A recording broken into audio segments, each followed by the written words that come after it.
7 signs that predict how long you'll live after 70, scientifically proven. The elderly, old age.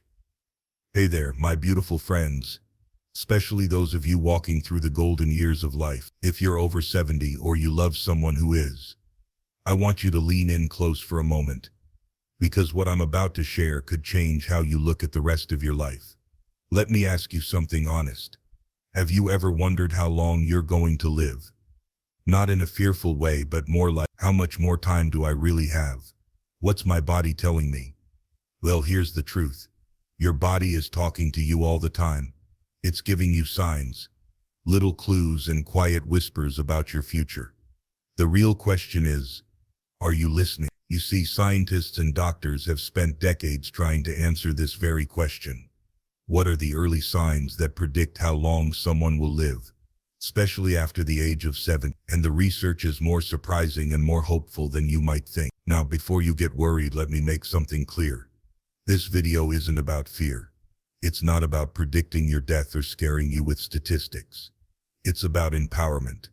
It's about knowing what really matters in your health. Because once you know the signs, you can do something about them. You can take charge of your future, even now, even today. I promise you, age 70 is not the end of the story. For many people, it's the beginning of a whole new chapter. And this chapter can be full of strength, clarity, joy, and yes, even renewal. But to write it well, you need to know what's going on beneath the surface. So in this video, I'm going to walk you through 7 scientifically proven signs that give powerful clues about how long you might live after 70, and a special bonus one at the end. Some of these signs may surprise you. They have nothing to do with expensive tests or doctor's visits. They're simple, everyday signals from your own body and mind. These are not judgments. They are not fixed destinies.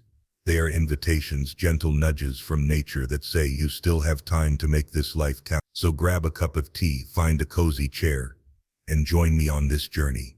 Let's take a look at the signs your body may already be showing, and what you can do starting now to live longer, live stronger, and live with purpose. Ready? Number 1. Your walking speed. The 6th vital sign, taqi. Now you might be thinking, wait a minute. Walking speed. What does that have to do with how long I'll live? More than you think. In fact, doctors and researchers around the world now call walking speed the 6th vital sign. That's right. Alongside heart rate, temperature, and blood pressure, how fast you walk is one of the clearest indicators of your health, especially after age 70. Let me break this down for you. A major study published in the Journal of the American Medical Association followed over 34,000 adults aged 65 and older. What did they find? Those who walked faster than 1 meter per second, that's about 2.2 miles per hour, were far more likely to live longer than those who walk slower. Why is that? Because walking speed isn't just about your legs. It reflects the health of your heart, lungs, brain, nerves, and muscles all working together in harmony. A slower gait can quietly signal that something isn't working as it should inside your body, even if you feel fine. And get this, researchers found that every 0.1 meter per second increase in walking speed was linked to a 12% decrease in risk of death. That's huge. But don't worry, this isn't about racing anyone. It's about noticing your own baseline and asking, has it changed? If you find you're walking slower than you used to, or if you feel more tired after short distances, it's worth paying attention. So what can you do? Start by measuring your walking speed at home. Pick a flat 4-meter distance, about 13 feet, and time how long it takes you to walk it at your usual pace. Divide distance by time. If you're walking slower than 1 meter per second, you may want to check in with your doctor and begin a gentle walking routine to build strength and stamina. You don't need to run marathons to live long, but staying active, even with short daily walks, can truly transform how your body ages. Walking is medicine, and your pace might be the prescription your body is writing to itself. Number 2. Grip strength. Your muscles' hidden message. Now here's something you probably haven't heard at your last checkup. Your grip strength could be telling you how long you'll live. Yes, your hands, and specifically how strongly you can grip something, offer a surprisingly accurate picture of your overall health. Let me explain why. Multiple studies, including one from The Lancet involving nearly 140,000 people across 117 countries, found that lower grip strength was associated with a higher risk of death from all causes. Not just accidents or injuries, we're talking about heart disease, stroke, cancer, and respiratory issues. So why is grip strength so powerful?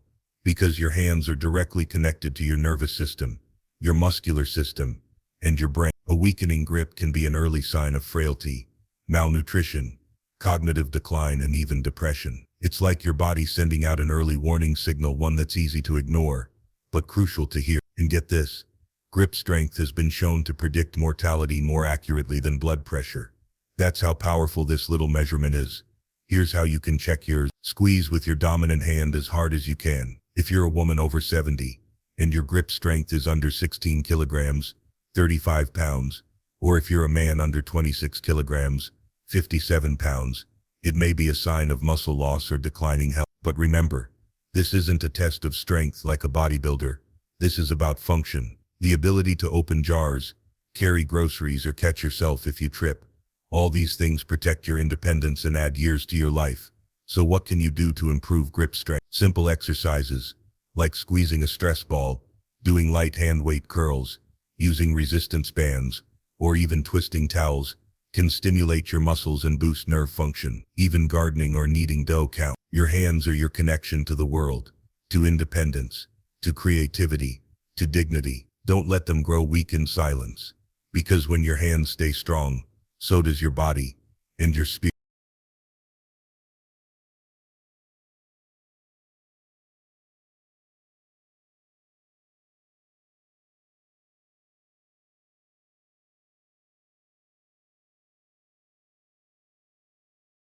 Number 5. Waist to height ratio. More telling than BMI. Alright, let's talk about something that might surprise you. It's not your weight that matters most, it's your waist. You've probably heard of BMI, body mass index, as a common health measure. But here's the problem. BMI doesn't tell the whole story. It doesn't distinguish between muscle and fat. It doesn't show where your fat is located. And it definitely doesn't reflect your metabolic health. That's why more doctors now use something called the waist to height ratio, or WHR, to predict health and longevity. And yes, especially after 70, it's one of the most accurate signs of your long-term well-being. Here's how it works. You measure your waist circumference at the narrowest point, just above your belly button. Divide that number by your height, both in the same units, inches or centimeters. A healthy ratio is below 0.5. That means your waist should be less than half your height. Why is this so important? Because carrying extra fat around the abdomen, even if you're not technically overweight, increases the risk of heart disease, stroke, type 2 diabetes, cancer, inflammation, and even Alzheimer's disease. In fact, studies show that abdominal fat is more dangerous than fat in the hips, thighs, or arms, especially in older adults. It's called visceral fat, and it wraps around your organs like a silent threat. But here's the good news. Even small reductions in waist size can greatly improve your health, and you don't need extreme diets or hardcore gym routines. Here are some realistic ways to reduce belly fat after 70. Cut down on sugary foods and processed carbs. These spike insulin, which stores fat around the belly. Increase fiber intake. Vegetables, fruits, legumes, and whole grains help regulate digestion and reduce inflammation. Stay hydrated. Sometimes we confuse thirst with hunger. Move more. Walking, Tai Chi, gentle yoga, and light resistance training all help burn fat and build muscle. Sleep better. Poor sleep increases belly fat storage. We'll talk more about that next. You don't need to be skinny. You don't need to be model thin. But keeping your waistline in check, even just a few inches, can add years to your life and energy to your day. So grab that tape measure, not to judge yourself, but to empower yourself. Your waist is whispering something to you, and what it's saying might just save your life. Number 6. Sleep quality. Your nightly longevity report. Let's talk about one of the most underrated health factors out there. Sleep. Now I know what you might be thinking. I'm older, I just don't sleep like I used to. And you're right. Sleep patterns change with age, We may wake more often, sleep less deeply, or rise earlier than we want. But don't underestimate the power of a good night's rest, because your sleep, or lack of it, could be silently shaping your future health every single night. Scientific studies show that poor sleep is linked to heart disease, stroke, obesity, diabetes, depression, memory loss, and even earlier death. And it's not just about the number of hours you sleep. It's about the quality. Sleep is when your body repairs damaged cells, cleans out toxins from your brain, strengthens your immune system, balances your hormones, consolidates memory and learning. In fact, during deep sleep, your brain activates a special cleaning system called the glymphatic system, kind of like a nighttime janitor for your brain, flushing out waste and preventing cognitive decline. So how much sleep should you get? Experts recommend 7 to 8 hours per night. But here's the key. If you wake feeling refreshed, your sleep is doing its job. If you wake up tired, groggy, or moody, something needs attention. Here are some practical tips to improve your sleep naturally. Stick to a regular sleep schedule, even on weekends. Avoid screens and bright lights 1-2 hours before bed. Limit caffeine and heavy meals in the evening. Create a calm sleep environment. Cool, dark, quiet. Use calming routines. Light reading, prayer, meditation, soft music. Limit naps, especially in the late afternoon. And if you're struggling with sleep due to pain, anxiety, or medications, talk to your doctor. There are gentle, safe treatments that don't require harsh sleeping pills. Sleep is not just rest, it's restoration. Every night your body is performing life-saving work while you dream. So don't brush it off. Don't say I'm just getting old. You deserve deep, healing sleep every night. Because when you sleep well, you think better, feel better, move better, and live longer.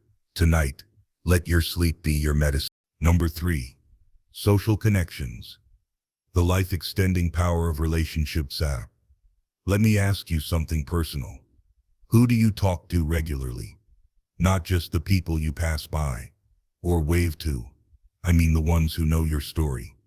The ones who make you laugh. The ones who make you feel seen. Because guess what?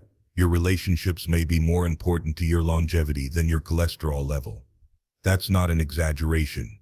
It's science. A study from Harvard University tracked over 700 people for more than 80 years. The longest-running study on happiness and health in history. And you know what their biggest discovery was? Good relationships keep us healthier and help us live longer. Not money. Not fame. Not perfect blood work. Relationships. Love. Connection. In fact, older adults with strong social ties were shown to have, because when we're connected, we're more emotionally stable, less stressed, and more likely to care for ourselves and others. Our bodies respond to companionship, literally. Warm conversations release oxytocin, which lowers blood pressure and improves immune function. But here's the hard truth. Loneliness is on the rise, especially among seniors. It's been called the new smoking, and it can be just as deadly. A report by the National Academies of Sciences found that loneliness increases the risk of premature death by 20. That's serious.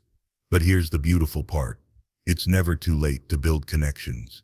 You don't need 100 friends. You need a few meaningful relationships. People you can be real with. People you can laugh with, cry with, and share silence with. Start with a phone call. Join a walking group. Visit a local community center. Volunteer at your place of worship or library. Even online communities can bring surprising joy and companionship. You are not forgotten. You are not invisible. The world still needs your wisdom, and your laughter, and your story. So if you've been feeling isolated, please don't stay silent. Reach out, reconnect, rebuild. Because connection isn't just a comfort, it's life itself. Number 4. Mental sharpness. Your brain as a clock. Now let's talk about something that many fear, but very few talk about openly. Memory, focus, mental sharpness. It's no secret that aging can affect the brain. But what most people don't realize is that your mental sharpness is one of the strongest predictors of how long and how well you'll live. In fact, scientists now believe that cognitive decline doesn't just reflect brain aging, it reflects total body aging. Your brain is a window into the health of your heart, your circulation, your metabolism, and even your emotional resilience. Think about it. A slow mind can mean slower reaction times, which increases fall risk. Memory issues may cause missed medications or missed appointments. Poor focus leads to less engagement with life, which affects mood, sleep, and even digestion. But here's the good news. Your brain is plastic. No, not like a Tupperware lid.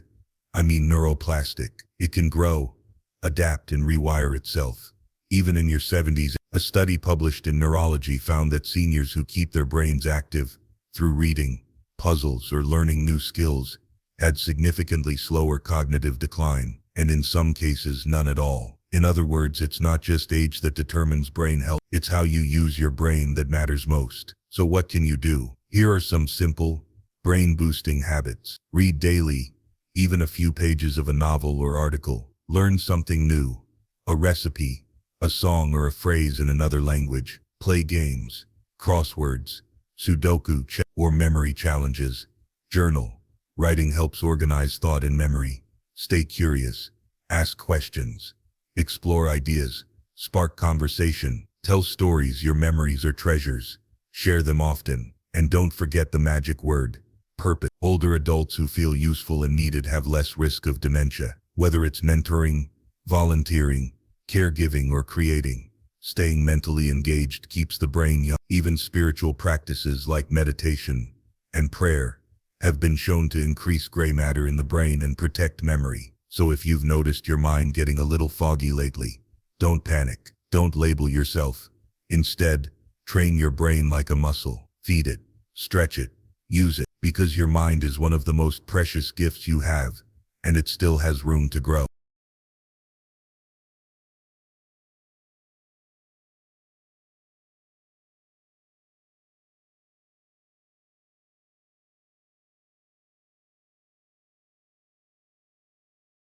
Number 7. Optimism and outlook. The longevity of hope. Let me ask you something powerful. When you think about the future, what do you feel? Hope? Curiosity? Dread? Peace? Maybe a mix of all? What you may not realize is that your outlook on life, your emotional and mental attitude, could be influencing your lifespan more than any lab result. Yes, that's right. Your mindset matters. In fact, research from Yale University found that older adults who had a positive view of aging lived an average of 7.5 years longer than those with a negative view, regardless of their physical health. Think about that. Your beliefs about aging can actually reshape how you age. If you see growing older as a time of loss, decline, and irrelevance, your brain and body begin to respond in kind. Your energy decreases, your cells wear out faster, and your motivation dries up.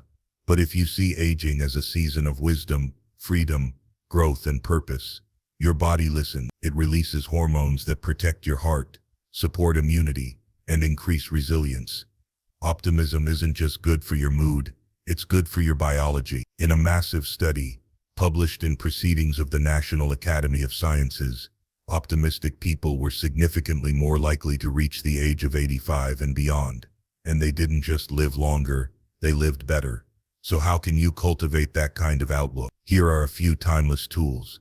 Egortika, gratitude. Keep a journal. Write down 3 things you're grateful for each day. It rewires the brain for joy. Laughter. Watch comedies. Tell jokes. Find reasons to smile. It boosts immunity and relaxes the nervous system. Faith and spirituality. Many centenarians speak of a deep connection with something greater. It provides peace, hope, and strength. Purpose. Ask yourself, what still excites me? What can I offer? Purpose fuels longevity. Surround yourself with positive people. Joy is contagious. So is negativity. Choose your circle wisely. Listen, life isn't always easy after 7. There are losses, aches, quiet days, and changing routine. But in the midst of it all, you still have a choice to wake up and say, this day is a gift. I still matter. There is more for me here, because a heart full of hope is stronger than any medicine. And the truth is, hope heals. Bonus section. Your recovery time. How fast you bounce back. Now here's a sign most people overlook, but doctors and gerontologists pay very close attention to it. How fast do you bounce back after a setback? Whether it's an illness, a fall, surgery, or even emotional stress, your recovery time is one of the most telling indicators of how well your body is aging. You see, resilience isn't just an emotional quality, it's a biological signal. When we're young, our bodies snap back quickly from stress. A cold comes and goes. A wound heals fast. Energy returns within days. But after 70, that bounce can start to slow. And here's the key. The slower your recovery, the more likely it is that your system is under stress, depleted, or aging faster beneath the surface. That's not said to scare you. It's said to empower you. Because the good news is this: resilience can be rebuilt. In fact, researchers now define health span, not just lifespan, as how well your body maintains recovery capacity. Here's how to measure your recovery. How long does it take to regain energy after a flu or cold? Do small cuts or bruises heal slowly? Does stress linger in your body for days or weeks? After exertion or exercise, are you still exhausted the next day? If your answers raise concern, don't give up. Gear up. Here are some simple ways to support your recovery system. Prioritize rest, not just sleep, but intentional downtime for your nervous system. Eat healing foods, colorful vegetables, healthy fats, clean proteins, and anti-inflammatory herbs. Stay hydrated. Water helps flush toxins and support organ recovery. Gentle movement, stretching, walking, and mobility work improve circulation and repair. Emotional regulation, mindfulness, breathing exercises, prayer, and journaling reduce stress hormone. Work with your doctor, support your immune system, and address vitamin deficiencies like B12 or D3. Bouncing back isn't about pretending you're not tired. It's about restoring your inner strength, one thoughtful day at a time. Because the better you recover, the longer you last. Conclusion: you have more time than you think. Let's take a deep breath together. We've just explored 7 powerful science-backed signs, plus one bonus that quietly reveal how long you might live after 70. Your walking speed, your grip strength, your social connections, your mental sharpness, your waist-to-height ratio, your sleep quality, your optimism, and your recovery time. Each of these signs isn't just a number or a medical fact. It's a reflection of how your body and soul are doing. But more importantly, these signs are not set in stone. They are signals, not verdicts. Invitations, not limitations. And that means you have power, right here, right now. You can strengthen your stride. You can rebuild your connections. You can sharpen your mind. You can reclaim your rest. You can breathe in hope and exhale fear. You can choose to live, not just longer but fuller, brighter, deeper. Because even if you're 70, 75, 85 or beyond, there is still so much life in you. You are not just aging, you are unfolding. Like a sunrise, like a song still being sung, like a story with more pages left to turn. So let today be the start of something new. Not because you must, but because you can. Because you're worth the effort. Because your life still matters. And because the best time to begin living well is always now.